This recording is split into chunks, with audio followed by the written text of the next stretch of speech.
For the next DIY, I wanted to make a flower box. I'm going to make it with two of the palette board signs like this and two of the little mini palettes like this for the sides.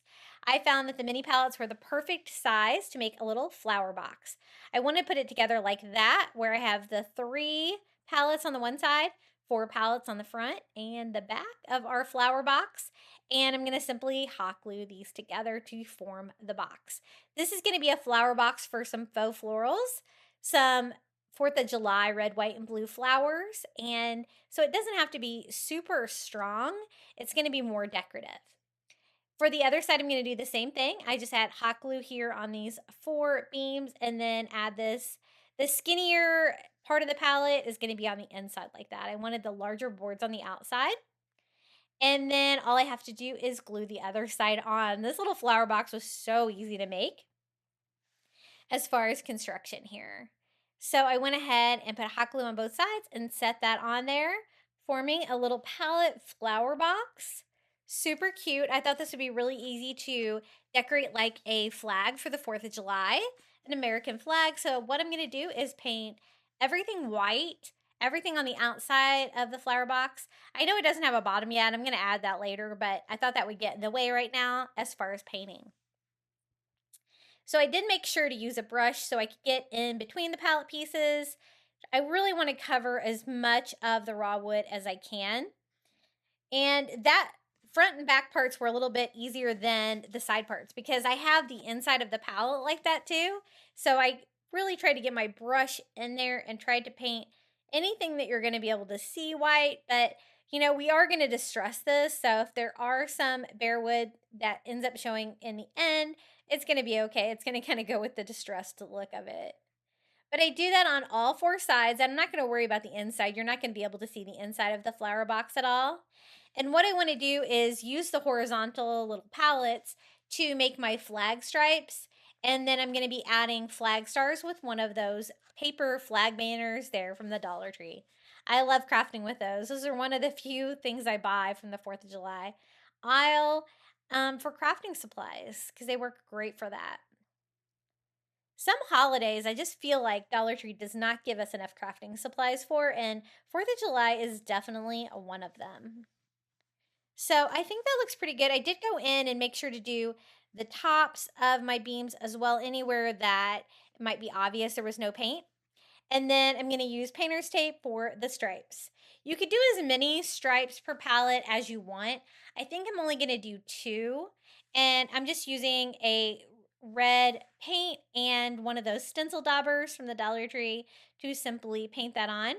I do want to have a little rectangular area up here for my stars. So I taped that off too so my red stripe wouldn't go all the way over. And I did two at a time. Otherwise, my painter's tape would overlap what I was trying to paint.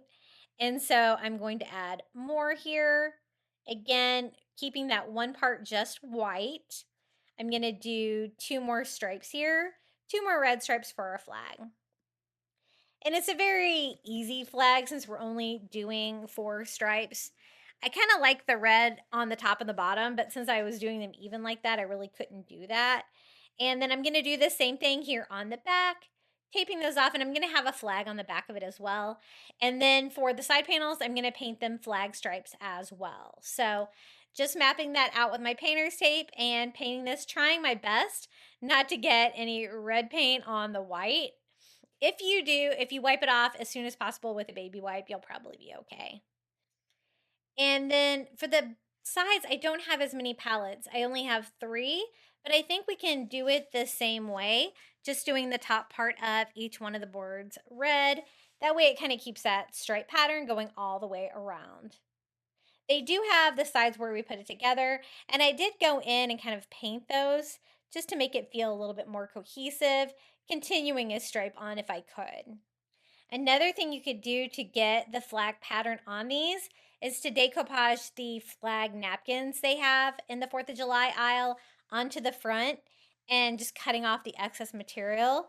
I've done that before for the palette, like palette signs in the little wood crates. It turns out really cute too. But I wanted to take advantage of the palettes to actually use those to paint them. And I love how this turned out. I think it's really cute. Anywhere where I could continue that red stripe, even on the top parts, I did just to make it look a little bit better in case you can see that in the final product. Now for the stars, I'm going to use this. This comes in a red star and a blue star pattern, and I usually use the blue ones more. It is paper, but it's a great craft material, and I'm gonna decoupage that on.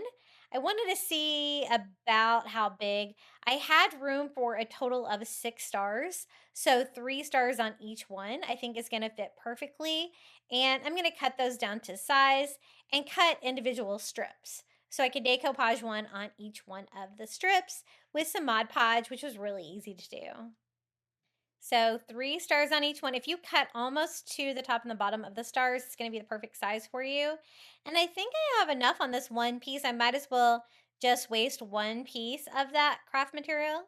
I really use them only for that. I think they're, I guess, supposed to be a party decoration being made out of paper like that.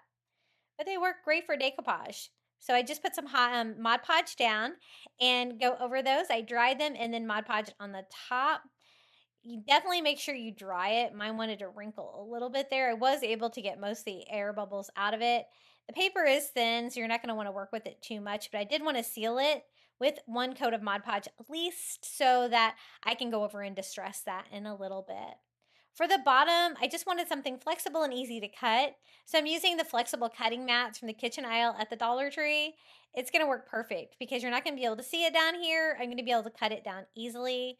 So I just cut a rectangular sized portion of this and then I can glue that on the bottom. It's going to keep my floral foam and everything in there, so it definitely serves a great purpose, but see how easy it is to cut. You do have to kind of cut the corners off because you need it to be a little bit rounded, and so I did that for my 3 corners that weren't rounded already. Added a little bit of hot glue all the way around the base and added the bottom to the little flower box. And now I don't have to worry about getting paint or anything on it because I've already got everything painted and ready to go on the sides of our little flower box. And this is what it looks like so far. I'm gonna distress it in a minute, but I did go ahead and fill it with some florals here while that all dries.